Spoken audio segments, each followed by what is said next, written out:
कोई डर, खौफ, शर्म कुछ है या नहीं ये नई ब्लड लाइन के अंदर भाई? और कितने सारे दुश्मन बनाएंगे अपने ये लोग। Okay, hello chatters, my name is Rohit and you are watching Wrestle chatter.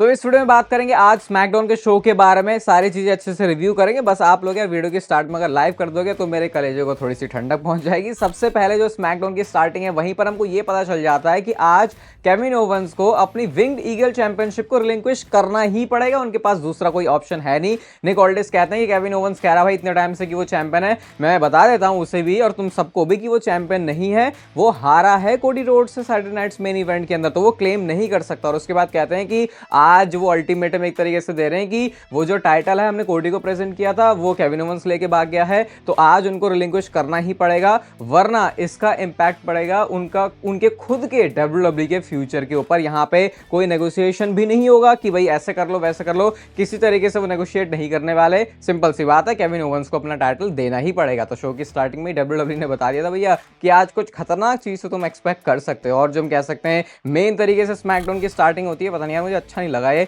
इन्होंने 6 वुमेन टैग टीम मैच किया था। नाया जैक्स यहाँ पे आके बोलती हैं कि यार जेड कारगिल के जाने से कैसे जो बियांका बिलेयर, उनको तो कोई फर्क ही नहीं पड़ा, उनको रिप्लेस कर दिया। उल्टा उनको अच्छा लग रहा है कि अब जो स्पॉटलाइट है वो सिर्फ बियांका बिलेयर के ऊपर आ रही है। 6 मैन टैग टीम मैच था, Bayley, Naomi and Bianca Belair versus Tiffany Stratton. Nia Jax and Candice LeRae, कुछ खास तो है नहीं भाई इसमें बताने के लिए, बस वो कैश इन का ही चक्कर पड़ रहा था। ऐसा भी हो सकता था कि वो मैच जीत जाते, लेकिन वो कैश इन की वजह से चुल हो गई और फिर इसका फायदा एंड में उठा लिया और जो नेओमी है उन्होंने पिनफॉल के सहारे से अपनी टीम को जिता दिया है। इसके बाद हमको बैक स्टेज से निक ऑल्डिस और सैमी ज़ेन दोनों दिखते हैं। सैमी ज़ेन आके बताते हैं कि हाँ मुझे पता है मुझे यहाँ पे नहीं होना चाहिए, लेकिन तुम ये भी तो देखो ये ब्लड लाइन जिनको सिर्फ स्मैकडाउन में होना चाहिए, ये क्या मंडे नाइट ड्रॉ में आके चुल कर रहे हैं मुझे, मतलब मैं इसलिए बदला लेने आया हूँ आज। वो सिंपल बोल देते हैं निक ऑल्डिस से। इतने में आ गए कार्मेलो हेस, पता नहीं कौन सा क्रिसमस का वो कार्ड देते हैं। सैमी ज़ेन ने तो पहले उनको थोड़ा आराम से समझाने की कोशिश करी, भाई देख चले जा, दो बंदे जब बात कर रहे होते ना बीच में घुसना नहीं होता, लेकिन जब वो माने नहीं तो उसके बाद उन्होंने वो जो क्रिसमस का कार्ड है वही पकड़ के ऐसे कार्मेलो हेस के ऐसे मुंह पे मारा। भाई बहुत बेइज्जती सा लगा। मार दो भले भाई, तुम रिंग में एक 2-4 स्लैम ज्यादा मार दो, लेकिन ऐसी बेइज्जती कुछ ज्यादा ही लगता है भाई, ये तो सीधा ही पर्सनल हो रहा है बंदा। जिसके बाद आज शो पर जो है इनका मैच भी ऑफिशियल हो जाता है, क्योंकि सैमी ज़ेन कहते हैं ब्लड लाइन से तो मैं निपट लूंगा, लेकिन पहले मैं इससे निपटूंगा। ये थोड़ा सा मुझे ना ऐसे थोड़ा पप्पू सा लगा भाई कि यार तुम मेन तो ब्लड लाइन के लिए आए थे, फिर इस बंदे के एक सिर्फ इस हरकत की वजह से तुम ये हो गया। लेकिन फिर पता था कि भाई ये क्यों हो रहा है, क्योंकि इसमें भी डब्ल्यूडब्ल्यूई कुछ ब्लड लाइन का ही एंगल डालने वाली थी। इसके बाद शो पर मैच आता है Braun Strowman versus Austin theory के बीच में। और आज मैं सही बता रहा हूँ, ये जो ब्रॉन स्ट्रोमैन को मैंने देखा है, मुझे अब जाके लगा है कि ये पुराना वाला ब्रॉन स्ट्रोमैन लुक वाइज पूरा वैसा दिख रहा है, और हरकतें भी और बुकिंग भी मैं कहूंगा कि सिमिलर होना शुरू हो चुकी हैं जैसे ब्रॉन स्ट्रोमैन की होती थी। ऑस्टिन थ्योरी इस मैच में सब कुछ कर रहे हैं भाई, उनके लिए ब्रॉन स्ट्रोमैन को गिरा पाना बहुत ज्यादा मुश्किल हो रहा है। एक बार उन्होंने कंधों पर उठा लिया भाई ऐसे करके ही ब्रॉन स्ट्रोमैन को, वो बहुत तगड़ी चीज लगी मुझे। बस क्या कर रहे हैं, वो ग्रेसन वॉलर भी रिंग साइड पे ही है, तो उन्होंने एक बार तो उनके ऊपर ही उड़ा के फेंक दिया। और ये ग्रेसन वॉलर बंदा भाई सिर्फ ऑस्टिन थ्योरी का यूज कर रहा है, ये तो मैच के टाइम पे वहां से निकल भी लेता है, तो वो चीज पता नहीं ऑस्टिन थ्योरी किस तरीके से देखने वाले हैं। ब्रॉन स्ट्रोमैन बाहर से उठा के रिंग में डंप करते हैं ऑस्टिन थ्योरी को, और वो टॉप रोप पे भी चढ़ जाते हैं कि जैसे कि अब वो ब्रॉन स्ट्रोमैन कुछ करेंगे। लेकिन भाई अब जाके ग्रेसन वॉलर आ गया, जब इसको नहीं आना था तब ये आ गया इतने में। उसके बाद ऑस्टिन थ्योरी ने कंधों पर उठा दिया, वो सोच रहे थे कि 8 डाउन वो लगा देंगे, भाई कंधों पर उठा दिया, वही तुम्हारे लिए एक अलग तरीके की अचीवमेंट है। लेकिन उसके बाद एंड में रनिंग पावर स्लैम लगा देते ब्रॉन स्ट्रोमैन, और ये वाला जो मैच है वो जीत चुके हैं। अब मुझे लग रहा है जिस तरीके से प्रेजेंटेशन हो रही है ब्रॉन स्ट्रोमैन की वो सही है, बस बंदे को एक सीरियस फ्यूड के अंदर अब डाल दो, इधर उधर घुमाना बंद कर दो, क्योंकि ये ग्रेसन वॉलर ऑस्टिन थ्योरी इनके बारे में तो मैं क्या ही बोलूं, क्योंकि ये तो क्या कर रहे हैं इतने खुद टाइम से इन दोनों को खुद कुछ नहीं पता, तो जिसके साथ जाएंगे उसके साथ ही क्या ही भला कर देंगे, क्योंकि ब्रेकअप तो अभी लग नहीं रहा। ट्रिपल एच का कुछ करवाने का प्लान है, इतना टाइम से टीज हो रहा है, लेकिन शायद कोई खास ऐसा प्लान है नहीं उनका। इसके बाद आते हैं शो पर केविन ओवंस, और कहां से वो थे मुझे बताने की जरूरत नहीं, अपनी रेंटल कार से वो थे। कहते हैं हाँ जो निक ऑल्डिस ने कहा है मैंने वो सब कुछ सुना है, मैं ये डिजर्व करता हूं और मैं ही राइटफुल चैंपियन हूं, अभी भी केविन ओवंस से बिलीव करते हैं। कहते हैं देखो निक ऑल्डिस, हमें एक डिस्कशन करने की जरूरत है, लेकिन उस डिस्कशन के अंदर रिंग में अरीना में जब मैं आऊंगा तो रिंग में सिर्फ तू और मैं होंगे, दूसरा तीसरा कोई बंदा नहीं होना चाहिए, ना कोई सिक्योरिटी गार्ड, ना कोई ऑफिसर, किसी तरीके कोई ऑफिशियल वहां पे नहीं होना चाहिए, सिर्फ मुझे तेरे से बात करनी है। तो ये चीज डब्ल्यूडब्ल्यूई ने फिर बता दी कि हाँ भैया अभी आज तो कुछ पकाने वाले, क्योंकि एक बहुत बड़ी अनाउंसमेंट की तरफ डब्ल्यूडब्ल्यूई इस चीज को लेके जाने वाली थी। इसके बाद आता है शो पर एक ऐसा सेगमेंट यार जिससे मेरी एक्सपेक्टेशन बहुत थी। आज पहली बार मैं बोलूंगा कि इस बंदी ने मुझे थोड़ा सा डिसअपॉइंट किया था, चेल्सी ग्रीन का, क्योंकि वो यूएस चैंपियन बन गई है, तो पूरा सेलिब्रेशन देख के ऐसा लग रहा था कि भाई जैसे कि कोई ये पॉलिटिकल कुछ तो इवेंट चल रहा है जहां पे कुछ तो नेता हैं चेल्सी ग्रीन, वो कुछ इस तरीके से बोल रही है, पाइपर नेवन उनको इंट्रोड्यूस करती हैं।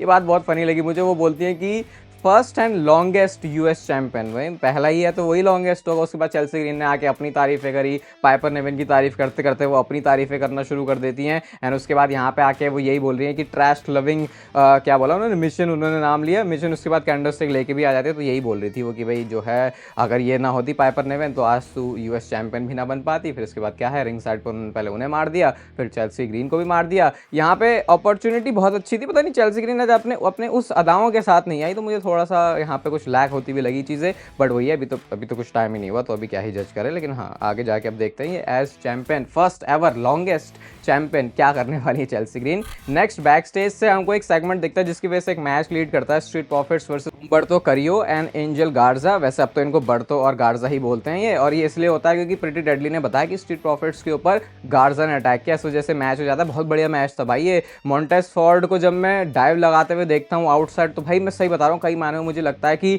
रे मिस्ट्री पे कहीं थोड़ा सा फीका नहीं पड़ रहा, जितने क्लीन मूव्स रहते हैं मॉन्टेस फोर्ड के, भाई बहुत ही इंप्रेसिव लगता है हमेशा। वो ब्लॉकबस्टर फिनिशर के साथ में ये वाला जो मैच है वो स्ट्रीट प्रॉफिट जीत चुकी है। इसके बाद आता है शो पर match Sami Zayn versus Carmelo Hayes के बीच में। पूरी ही एनर्जी आपको दिखेगी इसमें सैमी ज़ेन की। आज का फेवरेट रिमाइंडर आपके लिए, आज शाम को रात को भी चैनल पर वीडियो आने वाली है, तो उसके लिए भी स्टे ट्यून्ड। कुछ तगड़ी चीजें हो गई हैं भाई बिहाइंड द सीन्स। कार्मेलो हेस ने बहुत सारे ऐसे अटेम्प्ट किए सही में इस मैच में जहां पे ऐसा देख के लगेगा कि शायद वो सैमी ज़ेन को हराने वाले हैं, बट ऑब्वियसली वो चीज़ होने नहीं वाली थी। यहाँ पे कार्मेलो हेस तो भाग गए, ब्रॉन स्ट्रोमैन आते हैं उनको पकड़ने के लिए, लेकिन फिर ब्रॉन स्ट्रोमैन और कार्मेलो हेस दोनों ही बैक स्टेज चले जाते हैं। और एग्जैक्टली इसी मूवमेंट के लिए आज जो सैमी ज़ेन है वो स्मैकडाउन में आए थे। ब्लड लाइन ने आके यहाँ पे उनके ऊपर अटैक कर दिया है। देख के मुझे ये भी तगड़ा लगा कि सैमी ज़ेन ने बहुत बार कमबैक करने की कोशिश भी करी है, क्योंकि जिस तरीके से वो दिखा रहे थे ऐसा नहीं था कि बहुत ऑब्वियस है अब उनकी पिटाई होने वाली है। ब्रॉन स्ट्रोमैन भी आ जाते हैं भैया, और ब्रॉन स्ट्रोमैन ने भी आके बचाया।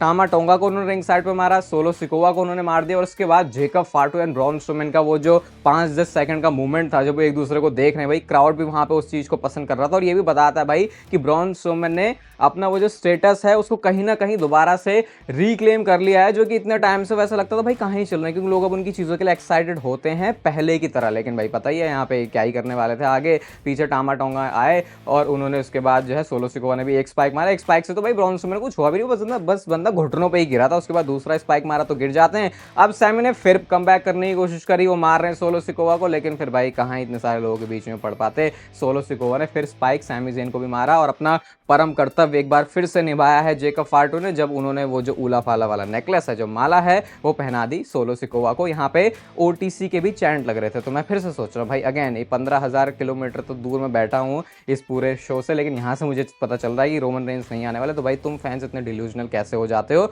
और सबसे फनी बात मुझे यहाँ पे ये चीज़ लगी कि केविन ओवेंस ने यहीं पे आके अपनी एंट्री मारी। भाई एक तरफ बंदा कह रहा है कि मुझे कोई सिक्योरिटी नहीं चाहिए, कोई ऑफिशियल नहीं चाहिए, मुझे सिर्फ तू और मैं होने चाहिए रिंग के बीच में, और बंदा किस मौके पर डिसाइड करता है कि हाँ अब मुझे एंट्रेंस करनी है, जब सारी भसड़ वहां पे चली रही है। तो केविन ओवेंस का की एंट्रेंस होती है, उसके बाद ऑब्वियसली सारे जो लोग हैं वो इधर उधर हो जाते हैं। अब रिंग में खड़े हैं निक ऑल्डिस एंड केविन ओवेंस, और यहाँ पे निक ऑल्डिस कहते हैं देखो भाई जो मुझे कहना था मैंने सब कुछ कह दिया, देख केविन ओवेंस कुछ और मुझे कहने की जरूरत नहीं है, ये जो विंग्ड ईगल वाली टाइटल है ये मुझे तू मेरे हाथों में थमा दे। अब केविन ओवेंस इतनी आसानी से तो मानने नहीं वाले थे। केविन ओवेंस कहते हैं सबसे घटिया अगर कोई चीज इस समय में कर सकता हूं तो वो यही है कि मैं टाइटल सिंपली दे दूं, यही वो ओनली वे है जिससे कि मैं उस स्पॉट पे आ सकता हूं, मैं डिजर्विंग बन सकता हूं। अब यहाँ पे सिंपल सी जो रिक्वेस्ट है, डिमांड है, जो भी इसको समझना वो आप कह सकते हो। केविन ओवेंस कहता है कि मुझे अनडिस्प्यूटेड चैंपियनशिप के लिए मैच चाहिए कोडी रोड्स के साथ में, और अगर कोई बंदा इसको लेना चाहता है तो वो कोडी रोड्स ही बने, ऐसा नहीं है कि मैं ये किसी को भी दे दूंगा। निक ऑल्डिस भी कहते हैं यार देख ये सब मत ले, क्या मैंने बोला था कोई किसी तरीके से मैं नेगोशिएट नहीं करूंगा, और अगर तू मुझे बेल्ट अब नहीं देता तो भैया तो इस WWE के रिंग में कभी कदम ही नहीं रख पाएगा। तो भाई ये बहुत बड़ी स्टेटमेंट है जो कि निक ऑल्डिस ने दी, और क्योंकि वो बोल भी रहते भाई मैं ऐसा कर दूंगा कि नेगोशिएट भी नहीं कर सकता, और ये वो बात है कि भैया अगर ये बेल्ट नहीं मिली तो फिर केविन ओवेंस को कभी WWE के रिंग में आने भी नहीं देंगे। इतने में ही थीम सॉन्ग प्ले होता है कोडी रोड्स का। आज बंदा थोड़ा सा वो लॉन्ग कोट सा कुछ पहन के आया था। कोडी रोड्स एंटर करते हैं तो इससे पहले कि वो कुछ बोलते निक ऑल्डिस कहते भैया अपनी हेल्थ के लिए, हम सारे लोगों के लिए प्लीज तू कुछ मत बोल, तू यहाँ से चले जा। कोडी रोड्स कहते हैं देख भाई मैं यहाँ से जाने तो नहीं वाला, और ये जो टाइटल है मैं ये चाहता भी नहीं हूँ कि केविन ओवेंस इस तरीके से दे। तो लगा भाई अब कोडी रोड्स क्या बोलने वाले, तो उन्होंने आके बोला कि भाई देख तू बहुत टाइम से बोल रहा है ना कि रोमन रेंज का नेम तो ड्रॉप नहीं करते वो, लेकिन इस तरीके से बोलते हैं कि रोमन के साथ मैंने टीम अप किया तब तुझे प्रॉब्लम है, उसने तेरी लाइफ जो है लिविंग हेल बना दी, ऐसा कर दिया वैसा कर दिया। बट गेस व्हाट, तूने मेरे साथ क्या किया सैटरडे नाइट्स मेन इवेंट में? तूने भी तो मेरे को इस तरीके से चोट पहुंचाई है कि मेरी जिंदगी ही बर्बाद और तबाह हो जाए। तो अब ये मेरी रिस्पॉन्सिबिलिटी है इस टाइटल को वापस लेने के लिए। यहां से मक्खनबाजी भी शुरू होती है कोडी रोड्स की। कहते हैं मैं अपने लिए नहीं कर रहा, पहले मैं करता था, अब मैं कर रहा हूं लोगों के लिए, क्राउड के लिए, इसके लिए उसके लिए। केविन ओवेंस कहते हैं अरे भैया तेरी फिर से ये बातें जो शुरू हो गई। इस बार कोडी रोड्स ने कुछ भी बोलने नहीं दिया उन्होंने। इवन ये प्रोमो मुझे कोडी रोड्स का बहुत सही लगा। वो ये कहते हैं कि तू चाहता ना रेफरी इस मैच में तुझे स्क्रू ना करे, मैं भी चाहता हूं कि इस मैच में रेफरी हो और वो मुझे तब तक ना रोके जब तक मैं तुझे बुरी तरीके से ना बजा दूं। मतलब कि मैं इस लेवल का बजाऊंगा कि रेफरी भी मुझे ना रोके। और यहां से जो मेन मैच की अनाउंसमेंट है वो हो जाती है। वो कहते हैं तेरा टाइटल मतलब विंग्ड ईगल टाइटल और अनडिस्प्यूटेड टाइटल ये दोनों ऊपर टंगे होंगे। और वो एक बात करते हैं लैडर मैच की। तो यहां से अपने गोल्डर्स को पता चल गया था क्या क्या क्या क्या करना है। वो कहते हैं royal rumble Kevin Owens will face Cody Rhodes for the undisputed championship in a ladder match. तो यानी कि अब लैडर मैच के अंदर जो दोनों टाइटल है वो इस तरीके से टंगे होंगे। केविन ओवेंस कहते हैं हाँ भैया ठीक है, मुझे तो बहुत अच्छा ऑफर लग रहा है। वो कहते हैं सी यू देयर। और उसके बाद उन्होंने हैंडशेक करने के लिए बोला भाई केविन ओवेंस तुम इतने हरामी हरकतें कर रहे हो, तुम्हारे साथ कौन सा बंदा हाथ मिलाएगा? हाथ किसी ने मिलाया नहीं, कोडी रोड्स ने नहीं मिलाया। तो फिर अपनी हरकतें तो केविन ओवेंस को करते हुए जाना ही था। निक ऑल्डिस को ऐसा उन्होंने धक्का बजाया कि कोडी रोड्स के ऊपर वो गिर जाते हैं। और निक ऑल्डिस को भी देखना भाई ऐसा समझ रहा था क्या हो गया ऐसे करके वो बोल रहे थे। जाते जाते हुए भी केविन ओवेंस जो मार के जा रहे हैं और रैंप पर वो बोलते हैं कि भाई ये टाइटल जो है मेरा है। वो उन्होंने थोड़ा सा उन्होंने बिच भी कॉल कर दिया है कोडी रोड्स को। तो भाई ये सेटअप इन्होंने बहुत तगड़ा कर दिया रॉयल रंबल के मैच के लिए। ओवरऑल भाई मैं तो 4.25 स्टार की स्मैकडाउन को रेटिंग दूंगा। आज कोडी रोड्स के प्रोमो ने सही मुझे इंप्रेस किया, क्योंकि ऐसा गुस्से वाला जो इतना पैशनेट प्रोमो है वो कट करते हैं, लेकिन ये एंगर के साथ सुनने में थोड़ा सा ज्यादा मजा आ गया। बाकी आज शाम को चैनल पर दूसरी वीडियो भी आने वाली है, तो उसके लिए भी स्टे ट्यून्ड। ये वीडियो आपको अच्छी लगी तो इसे लाइक कर दो, चैनल को सब्सक्राइब कर दो ऐसी और मस्त वीडियोस के लिए। और तब तक पे लेते रहो जिंदगी के मजे।